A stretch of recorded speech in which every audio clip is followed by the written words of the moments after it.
Yo,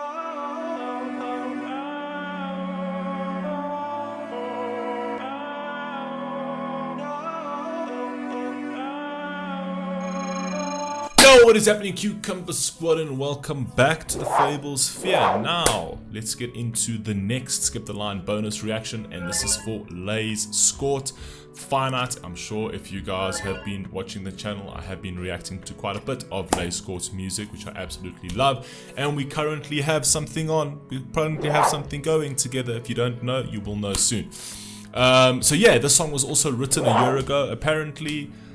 Finite by Lais Scort. Let's see what we've got. Let's go.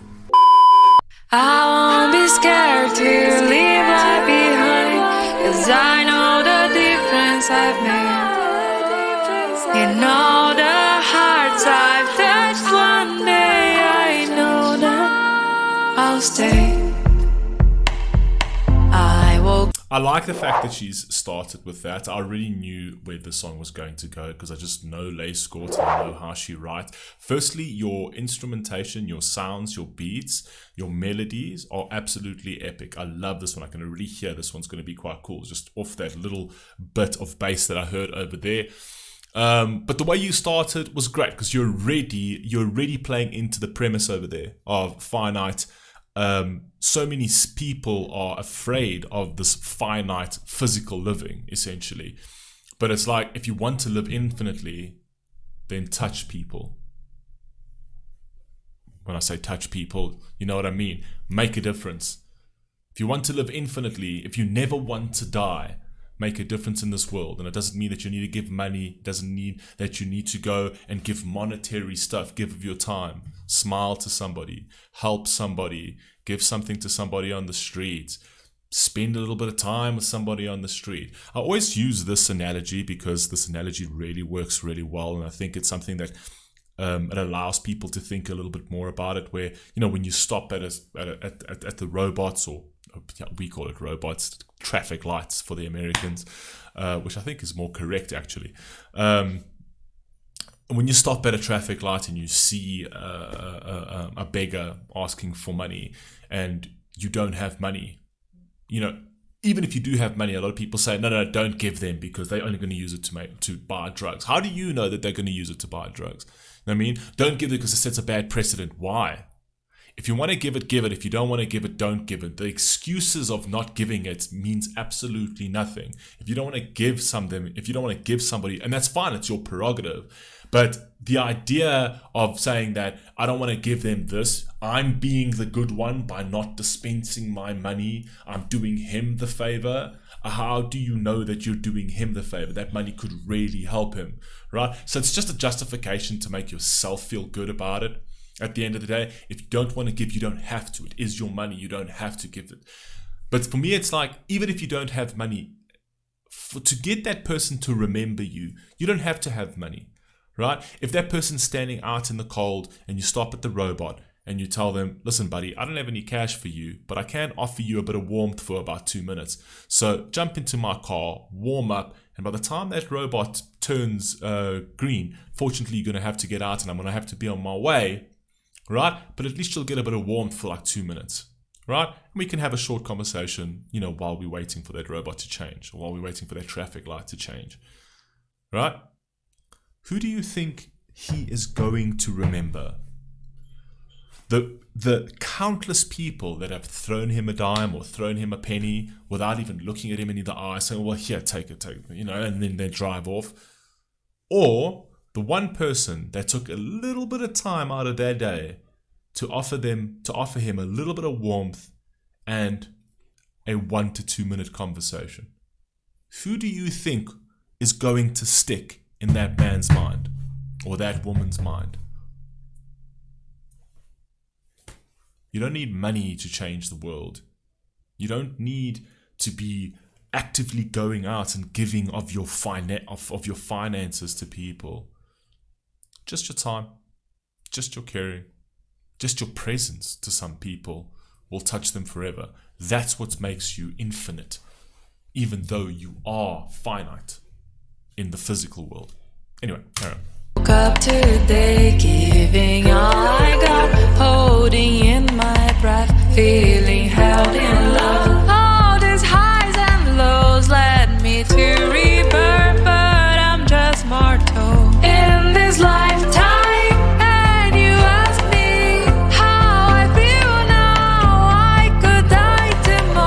like that in the back end over there. I like this melody already, but I like in the back end you've got that. Like you're tapping on something. I don't know what that is. I don't know what that sound is, but it's very, very cool. That quick tapping adds a really cool element to this. It actually lifts it a bit. Now I could die tomorrow and I'll be just fine. I feel limitless, liberated, knowing I'm finite. Life's so serious, it's a dream play. We wake up someday, just let go now. Don't forget me. See, I love this. I love this over here. I love this where it's like, stop focusing on the idea of death. Right? We're all going there. We will all be there one day. Why would you sit there and be focused about not wanting to die, where that takes away from you actually living right now? But the thing is, psychologically, everything filters down to death. Absolutely. All fears filter down to death. All insecurities filter down to the insecurity of death. Everything is actually, it filters down. I need to, if I can remember the book that I read this in, was absolutely brilliant book that actually equated everything that you feel, worthlessness, all insecurities that are played, everything comes down to death, because it's almost like it's like every trauma that happens in your life almost feels like a definitive defining moment of your character, right? And each of those moments is attributed to the death of your character, the death of your morals, the death of your virtues. Everything filters down to death, there being the death of the person itself. I'm not explaining it well enough, but it's my wife's book, man. It was my wife's psychology book that I read.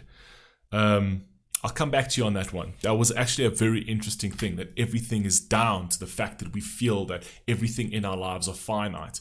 Where if we stop thinking like that, if we start realizing that everything we do can be infinite, right? Death won't be so dark anymore.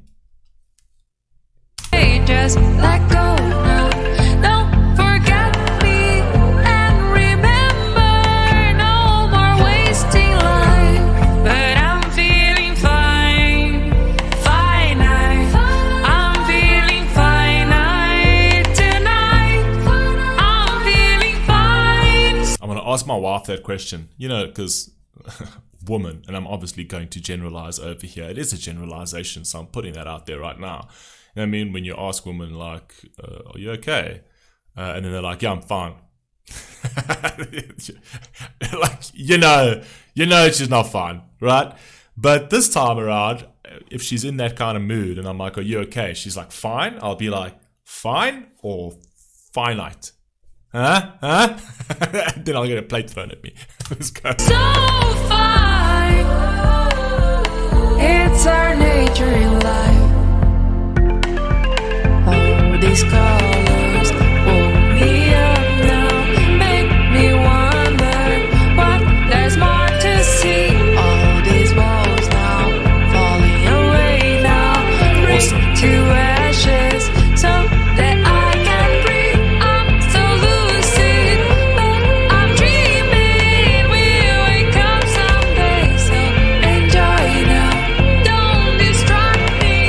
I am learning. Love it. No more wasted time, but I'm feeling. I love the fact that you've played this into like an awakening to life. Also, like the colors and all this beauty has been in front of you all of this time, right? But you built these walls around you because of these insecurities. You put these walls around you because you don't want to be hurt by anything, right? Life is painful. Life is a travesty. The story of life for everybody is a travesty. People will suffer. Every single human being on earth will suffer. If you haven't suffered now, within 5 years, you will be in a space of suffering some way or another. That's just the tragedy of life, right? But it's how you see, how you learn, how you take those lessons and how you move forward, right? Is how you can dictate the beauty in the world. And a lot of people, when they get hurt, they tend to just shield themselves and say, oh no, like I don't want to be hurt again. But what's happening is you actually building these walls and you're shielding yourself from the real beauty in life. And it takes something really tragic to happen to you. It takes a near-death experience where you see how finite the world or how finite life actually is for you to realize that it's not worth having those walls up. So you start breaking those walls down and you almost realize, holy shit, everything that was around me is so beautiful.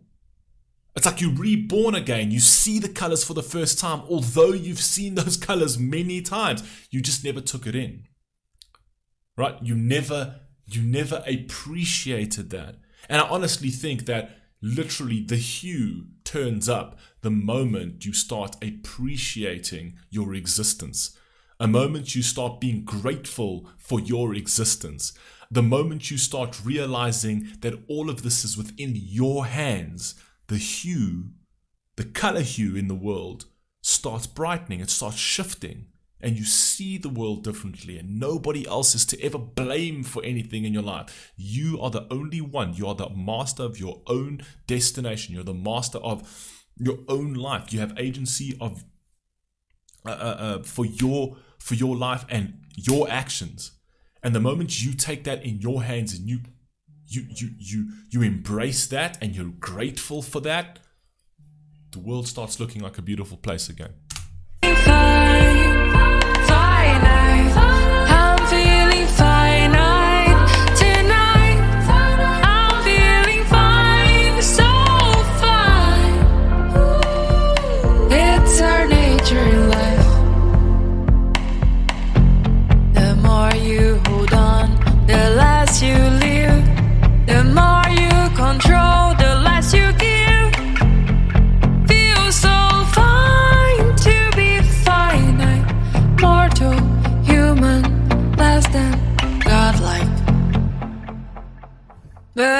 I like the fact that you said mortal human less than godlike, but being a mortal human is like being a god in yourself, right?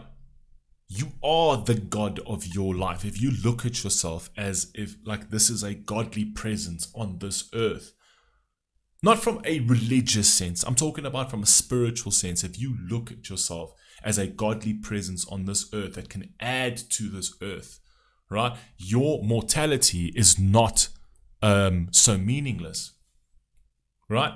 I think that we all have elements of God within us.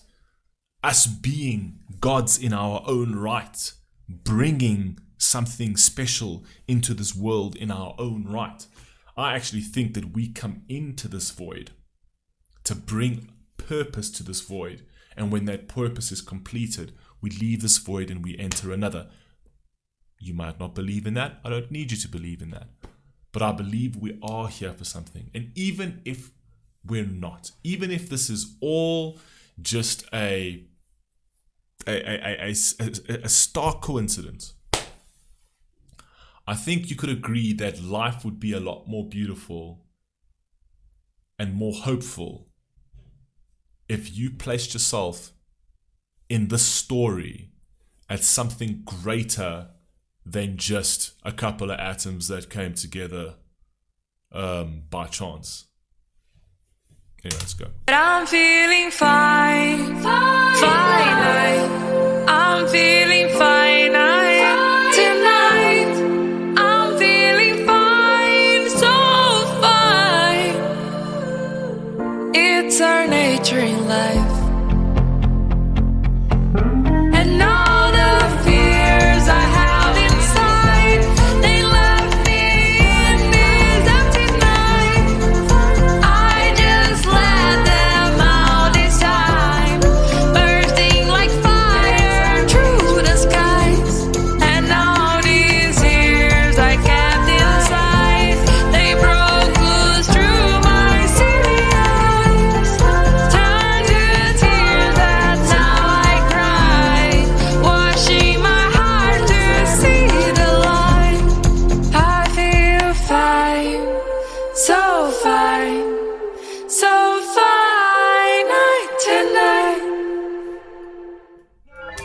I think that song is beautiful, absolutely beautiful. I like that fact that you attach the fine to finite, because so many people love to use that phrase, and when they say I'm fine, they actually mean they're not fine. So I like the fact that you took what is a negative word and flipped it into a positive word. And even finite's a pretty daunting word if you actually think about it. It's like finite means something's going to end, right? And nobody wants anything to end. But the moment you start realizing that there's beauty in the fact that this is why everything ends. Everything ends. Everything beautiful ends, and it ends for a reason. Because where that ends, whatever ends, there's something else that's going to replace it that's even more beautiful, right? So finite is actually not such a dark word. I actually would argue that infinite, being infinite, is actually darker, because if I had to give you 50,000 years to live, I would immediately take away your meaning to life, right? What would there be? What gives life so much meaning, what gives you so much purpose in this life, is the fact that life is finite, is the fact that there's a limited time that you have here on earth. What are you going to do with that? If I had to give you 50,000 years, given human nature, right, there would be no rush. What's the rush? I got 50,000 years to live. What's the rush? And immediately your life would lose purpose. The fact that life is finite gives life purpose and meaning. Anyway, this reaction has been long enough. I love you all. Please stay safe. Please stay healthy. I'll catch you in the next one. Peace.